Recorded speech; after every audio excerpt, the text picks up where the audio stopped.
On this episode of The Kizzy Show, JD Kizziah talks Alabama sports and the cheapest gas in Tuscaloosa.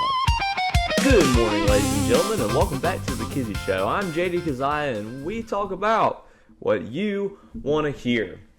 This is our Kizzy Show episode for the month of May, and I really hope you guys enjoy this one because you won't be getting another one for another 2 months. That's right, we're taking a break for June and July, so no Kizzy Show, nothing on this channel for the next 2 months, but come August, we'll be rocking, we'll be rolling, and we'll be back and better than ever. So be sure to come back around that time, and you'll see some pretty awesome new Kizzy Show content. Really excited for what we got cooking up for August. But today's episode, we're talking the Crimson Tide. That's right, Alabama sports. And let's start with Alabama softball because, in case you guys don't know, Alabama's not just a football school. That's something we've been saying on this channel for a very long time, and the Alabama softball team is certainly proving that.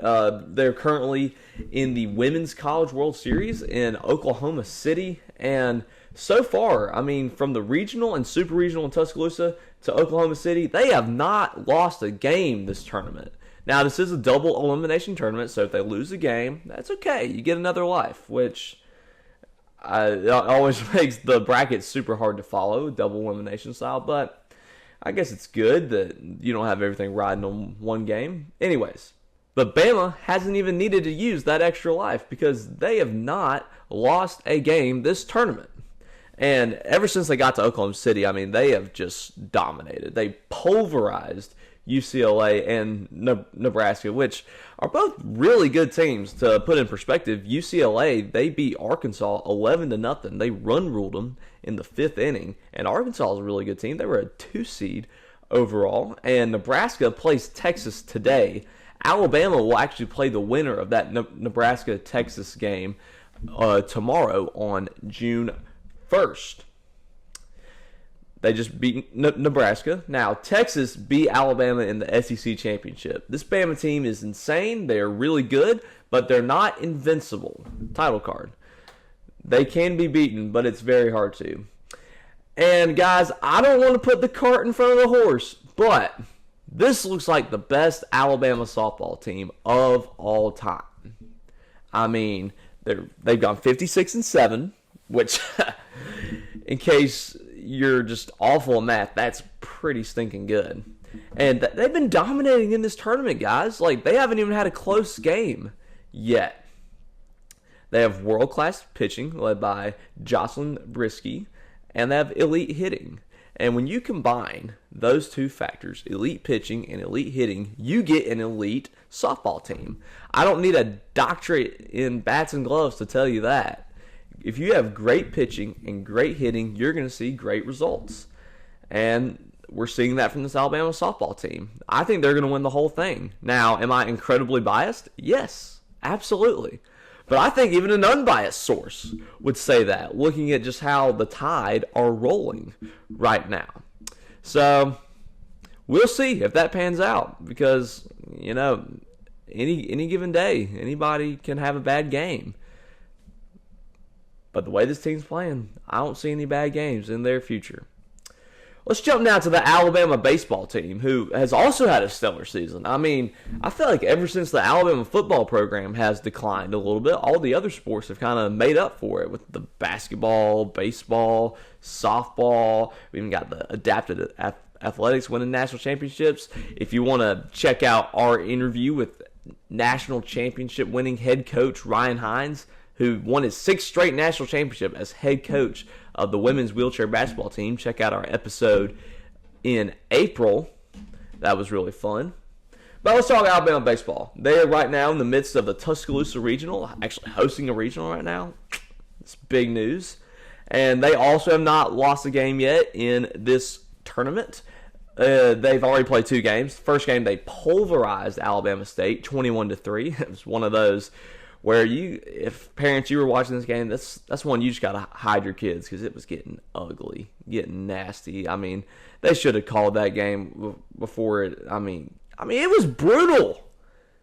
I don't know why they didn't mercy rule them or something. There's some weird tournament rule where they couldn't do it, but I don't know.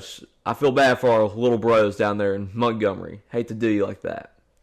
The second game, they survived USC Upstate, who came to Tuscaloosa earlier in the year with their softball team. They lost the Bama softball team. Maybe their baseball team would have better luck. Not so much. Game 2, Alabama wins 7-5. Very close game. And Alabama could play UC Upstate again if they beat Oklahoma State this afternoon. Alabama will play the winner of that game. They will play them tonight at 7 p.m. So UC Upstate, Oklahoma State, winner of that goes to play Alabama. So that team will play 2 games tonight. So bummer for them. And I think Alabama's, we've said this throughout the entire baseball season, the biggest problem for this Alabama baseball team is just their inconsistency. I mean, when they are at their best, they can beat anybody in the country, legitimately. They can beat any team in the country. But the thing is, they don't play their best all the time. And their worst is pretty bad. Not going to lie. At their best, they can beat anyone. At their worst, they can lose to anyone. So, hopefully, we will see them really hit their stride in this tournament, especially when they start playing the tougher teams because, I mean, no disrespect to UC Upstate and Oklahoma State, but, I mean, they're not that good compared to the teams that Alabama needs to be. And, I mean, hopefully that close game against USC Upstate kind of got all the heebie-jeebies out of them so they can get locked in for this tournament run. That was a look at what's going on in the Alabama sports world. Now, let's talk some gas. Last month, we scoured the streets of Tuscaloosa to find which gas station had the cheapest gas in Tuscaloosa, and the winner was the Walmart at the intersection of Hargrove Road and Skyland Boulevard, and we decided to do the same thing for this month. It's crazy that we're in a day and age where $3.60 a gallon is cheap now. But your winner for this month is the Walmart in Hillcrest, which we did not go past last month, so they may have had the cheapest gas in Tuscaloosa all along, but we just missed them. Whenever I shot this video last Thursday, it was at $3.57, so woo, that's the cheapest gas.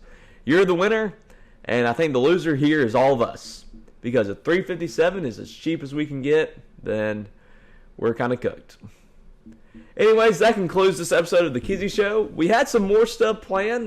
Me and my cameraman, we actually went out to a Native American archaeological dig in Moundville. But unfortunately, we can't show you any of the footage because I would have to fill out a form and pay $250 to show it. And quite frankly, the 30 to 40 views this episode will probably not be worth it. So, thank you guys for watching all the way to the end of another episode of the Kizzy Show. Please like, subscribe, do all the cringy YouTube stuff. Hope you guys have a great summer, and we will see you in August. God bless, and roll Tide. We talk about what you want to hear. We talk about what